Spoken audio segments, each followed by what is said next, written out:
కలియుగ ప్రత్యక్ష దైవం తిరుమల శ్రీ వెంకటేశ్వర స్వామివారిని తెలంగాణ కార్మిక శాఖ మంత్రి గడ్డం వివేక్ వెంకటస్వామి దర్శించుకున్నారు. స్వామివారి సేవలో పాల్గొని మొక్కులు చెల్లించుకున్నారు. దర్శన అనంతరం రంగనాయకుల మంటపంలో వేద పండితులు వేద ఆశీర్వచనం అందించగా ఆలయ అధికారులు శ్రీవారి తీర్థ ప్రసాదాలను అందజేశారు. ఆలయం వెలుపల మంత్రి గడ్డం వివేక్ మాట్లాడుతూ శ్రీవారి ఆశీస్సులు తీసుకోవడం చాలా సంతోషంగా ఉందన్నారు.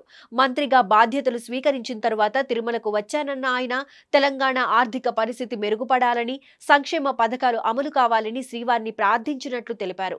ఇందిరమ్మ పక్కా ఇళ్లు కట్టిస్తే 12 ఏళ్ల తెలంగాణ ప్రజల కల నెరవేరుతుందని అన్నారు. కాంగ్రెస్ ప్రభుత్వం వచ్చాక సంక్షేమ పథకాలు అందడంతో ప్రజలంతా సంతోషంగా ఉన్నారని వెల్లడించారు.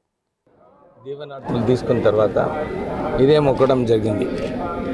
తెలంగాణ ఆర్థిక పరిస్థితి మంచిగా కావాలి, గ్యారంటీ స్కీమ్స్ ఏదైతే రాష్ట్ర ప్రభుత్వం అనౌన్స్ చేసిందో అన్నీ కూడా సరిగా ఇంప్లిమెంట్ కావాలి.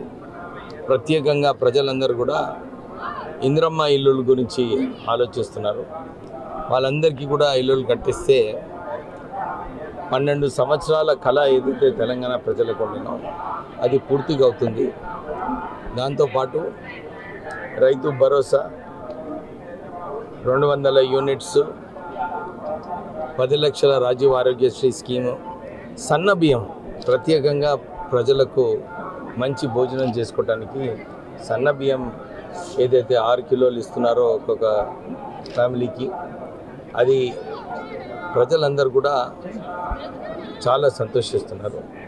అలాగే అందరూ కూడా 2 రాష్ట్రాలలో మంచిగా గవర్నెన్స్ ఉండి ప్రజలకు మేలు కావాలని చెప్పి కోరుకోవడం జరిగింది.